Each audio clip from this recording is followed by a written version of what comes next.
Estamos de volta com o Gazeta Entrevista. Vamos continuar a conversa aqui com o presidente do Diretório Estadual do Partido dos Trabalhadores, professor Manuel Lima. Professor Manuel Lima, figura já conhecida, tem uma vida dedicada ao sindicalismo e hoje está na presidência do PT. Está aqui conversando conosco.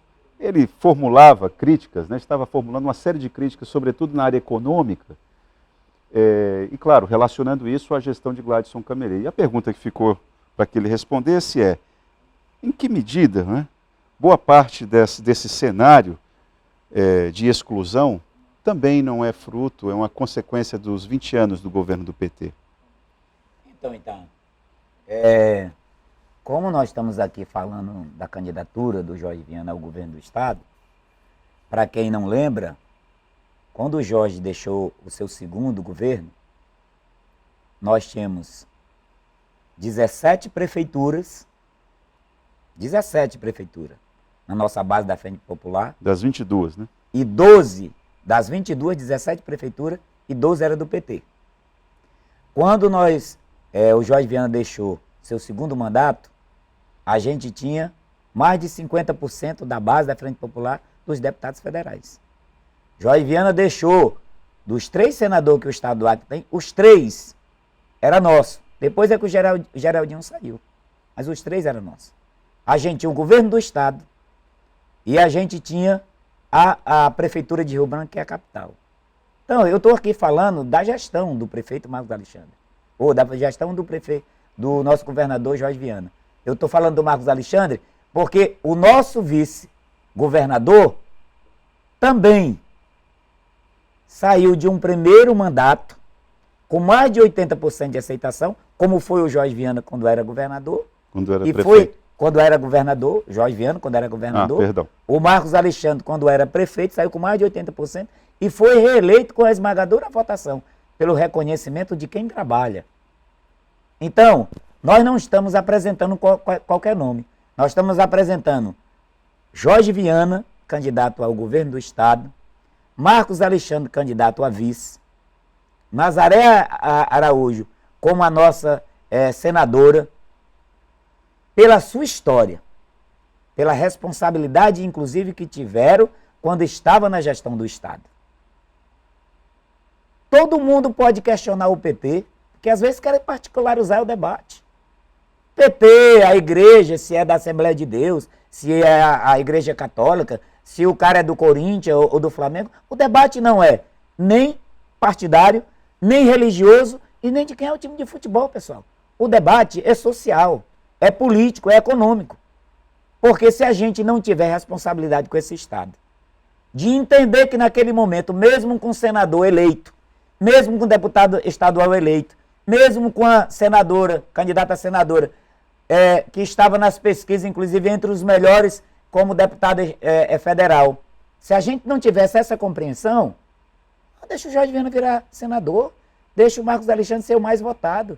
Vamos aqui trabalhar para Nazaré ser a nossa deputada federal. Mas a responsabilidade com a população é muito maior do que o debate partidário, político ou religioso.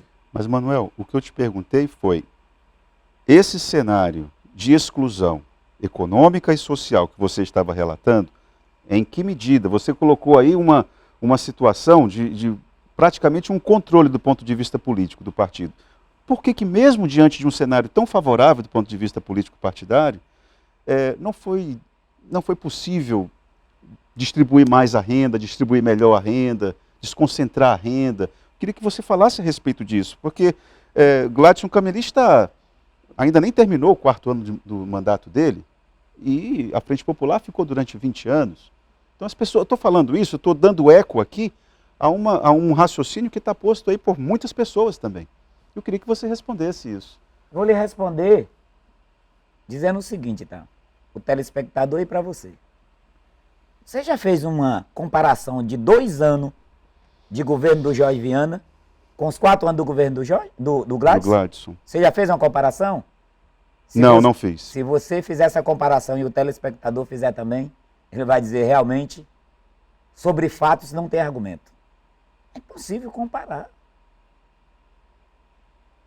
Pega o seu carro, Itaã, como com certeza você já fez isso, como eu pego o meu, o telespectador.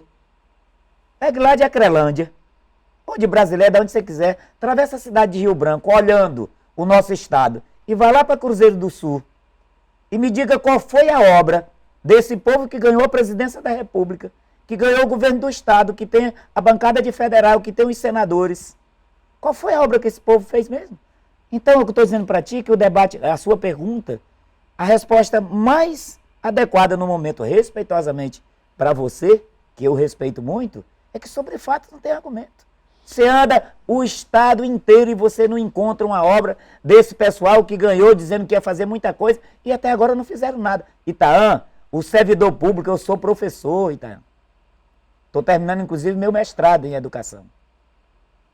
Sou professor. Como professor, eu estou no quadro de servidores públicos. Ninguém foi mais desmoralizado e prejudicado do que nós, servidores públicos.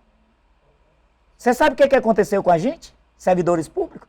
Fizeram uma reforma da Previdência para obedecer o Bolsonaro, e quem ia se aposentar no outro mês teve que trabalhar mais 5 anos. Quem estava com 1 ano ou 2 para se aposentar, vai trabalhar mais 7. Nós temos senhoras que estão arrastando cadeira, que já era para estar aposentada há mais de 3 anos, está arrastando cadeira na escola, pedindo ajuda aos outros porque ela não consegue mais. Então fizeram uma reforma da Previdência criminosa, que tiraram os nossos direitos de aposentar a mulher como professora aos 25 anos e o homem aos 30, e o nosso funcionário também. Acabaram com a nossa estrutura de tabela. A gente tinha 10% automático sem fazer greve. Nós temos 6%. Nós tínhamos 7%, 15% e 25% por formação. Vale a pena estudar agora? A gente não tem mais, porque incentivo educacional já foi. Então, a falta de respeito com o servidor público é muito grande. Ainda querem que, sem estrutura, não só a educação, o povo da saúde e todo mundo, mas estão exigindo que os médicos e enfermeiros cuidem bem e apresentem uma boa qualidade de assistência e de serviço lá nos hospitais, no posto de saúde, quando a gente não tem dipirona para dar para quem está com febre. Eu não estou aqui querendo desmoralizar o Gladys, eu não estou falando disso. Eu estou falando o desmantelo que essa turma que disse que ia fazer tudo e que até agora não fizeram nada e que só brigaram. A prova disso também é sobre fato, não tem argumento. Se espatifaram, é pedaço para todo canto. Sabe quem apanhou muito? Quem está apanhando muito com essa desunião, cada um querendo seu pedaço? Eu quero ser senador, eu quero ser governador, eu quero ser deputado federal, eu quero ser aquilo. Quem apanhou e está na peia é o povo do Acre, principalmente o que mais precisa. Boa tarde, Itaã. Pergunte para o Manuel se, vencendo as eleições, teremos que ter de volta as 40 secretarias e os mais de 5.000 cargos comissionados. Quem está perguntando isso é o Farias. Aqui eu vou aproveitar, isso aqui é professor também, eu vou aproveitar essa pergunta do Farias, porque há uma ideia de satanizar a atividade política e de criminalizar, por exemplo, a existência de cargos comissionados, com aquela ideia de que não, temos que dar um tratamento técnico à gestão. Isso nunca conseguiu ser cumprido. Mas já é bem a 3ª ou 4ª pergunta que se faz aqui a respeito de uma possível vitória do PT no Acre. Como é que vai ser? Porque os personagens parecem que são os mesmos. Vocês não conseguiram reformular quadros, né? Aliás, é um problema dos partidos hoje também. Como é que seria uma possível gestão do PT? Primeiro, então, os personagens não são o mesmo. São não? Mudou? Não. Marcos Alexandre entrou um dia desse na política. É um jovem político que tem o respeito, o carinho pelo seu trabalho e por, inclusive, estar presente em todos os problemas, inclusive na alagação, com água na cintura, carregando bujão, ajudando todo mundo, como todo mundo viu. Poderia até não fazer nada o Marcos Alexandre, mas ele estava lá, perto do problema. E o Marcos Alexandre tem 40 anos. Entrou na política um dia desse. Então nós temos quadros novos. Né? Nós temos quadros novos que não é só o Nilson Mourão, que não é só o Jorge Viana. Nós temos quadros novos. Nós temos o Léo de Brito, o Daniel Zen, o Marcos Alexandre. Nós temos quadros novos. Inclusive o próprio Cesário, que é presidente do PT, como eu sou vice, ele se licenciou a assumir a presidência do PT. São quadros novos do nosso partido. Então Carioca. Não é mais a mesma coisa. Não, o Carioca está no tempo do Nilson Mourão também. Então não são só os mesmos quadros. E quero dizer para você que em 2018 a gente teve uma lição.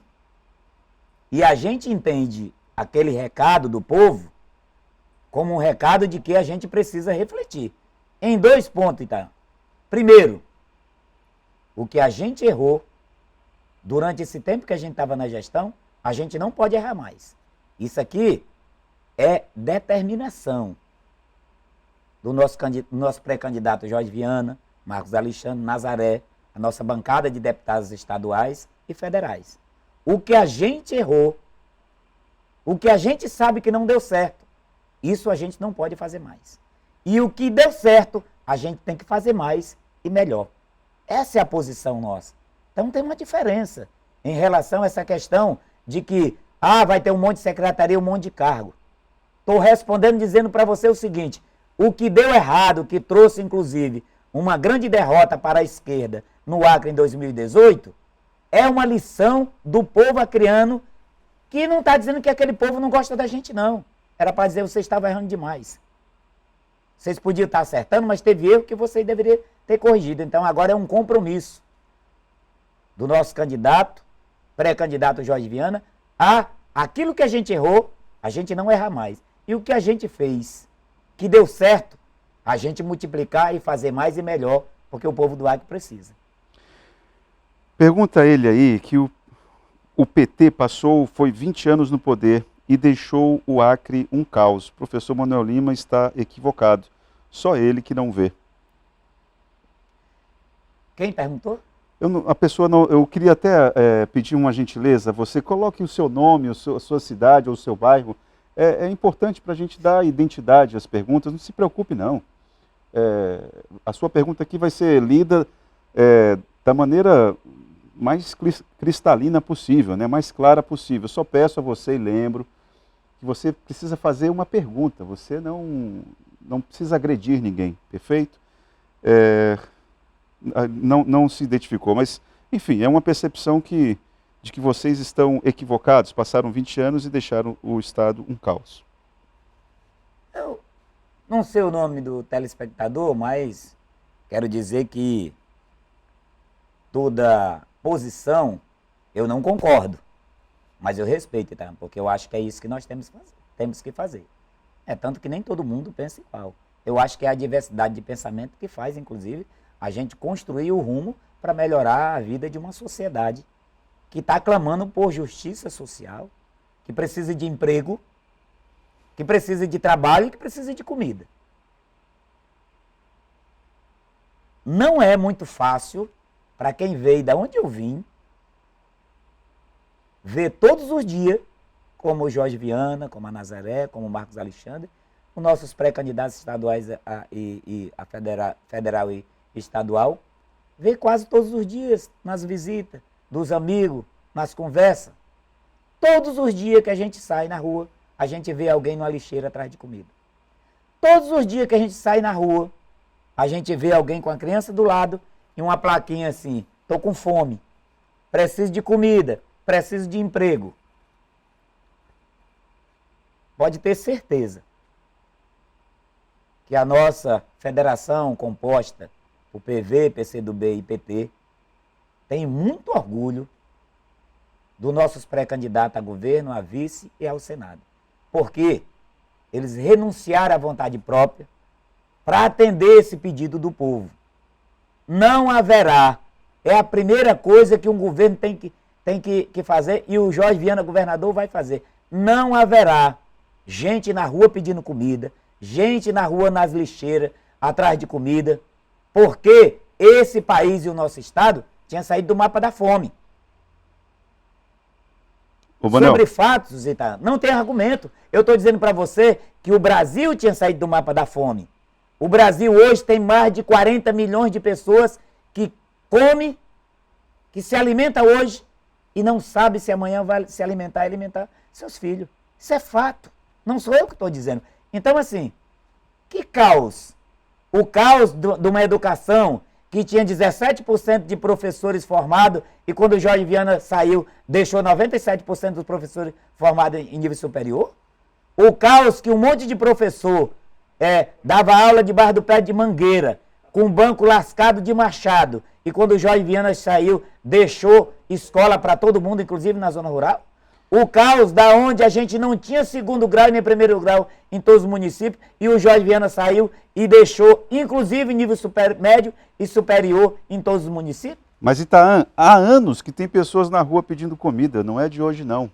E outra, isso é uma observação do Daniel, que está fazendo essa observação aqui. E eu apresento um outro fato também.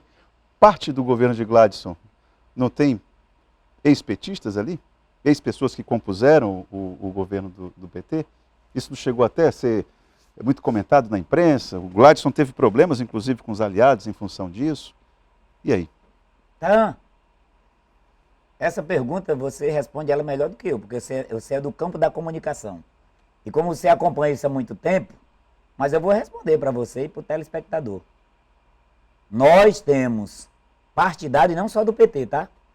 Nós temos o cara que é do PMDB, porque ele é orgânico do PMDB, e nós temos os cabos que estão no PMDB pelo poder que o PMDB está exercendo naquele momento. Nós temos petista, que são petistas ideológicos, independente de estar no governo ou não, ele continua, que é os que ficaram. E nós temos aqueles, muitos que estavam no PT, pelo PT governo, pelo PT poder. Não era petista. Então, eu confesso para você que isso tem em todos os partidos, né? Só problema do PT. Tem um monte de gente, se o Jorge Viana ganhar a eleição, que vai vir ajudar a gente. E que não está com a gente, que não estava com a gente, mas vai vir. São aqueles ajudantes de conveniência ali, né? Então isso acontece em todos os governos, em todos os partidos. Agora, o PP, inclusive, tem um monte de gente que é filiado do PP, que é do PP, porque o Gladys está no poder. Mas se como o Gladys vai perder a eleição para o Jorge Viana, ele inclusive vai ver um monte de gente que diz que é PP hoje, que depois não é mais. Vai inclusive virar petista com Jorge Viana e com Lula, porque vai ganhar a presidência da República. O roteiro é velho. Manuel, muito obrigado pela tua vinda aqui. Certamente vamos ter outros encontros aí até outubro. Foi bom falar com você aqui. Queria aproveitar para agradecer o telespectador, inclusive as perguntas, é democrático, Itaã, e dizer a toda a nossa militância da nossa federação, a todos aqueles que acreditam num Acre melhor, que nós não queremos ser melhor do que ninguém. Tenha certo você que está lá numa empresa, que ganhou a licitação para ter aí 1.000, 1.500 terceirizados, que está achando que o Jorge Viana vai ganhar a eleição e chegar lá, vai suspender o contrato e deixar um monte de pai de família na rua, não vai. Tenha certo você, hoje, o Jorge Viana ganha a eleição, lá na educação, na saúde, em todos os órgãos públicos. Você é competente, é um técnico, você não vai ser perseguido. Porque o perseguidor, Itaã, era o PT. Agora você vê aí um monte de gente porque não concordou com o Gladys demitido? Ninguém pode tirar uma foto com um candidato, com o Jorge Viana, com o Marcos Alexandre, ou com um candidato de esquerda, porque no outro dia está demitido. E o PT que era perseguidor. Você não vai passar por isso, uma gestão do Marcos Alexandre, mas o Jorge Viana, porque o Jorge Viana e o Marcos Alexandre de Nazaré vão governar para o povo do Acre, não para o Partido dos Trabalhadores.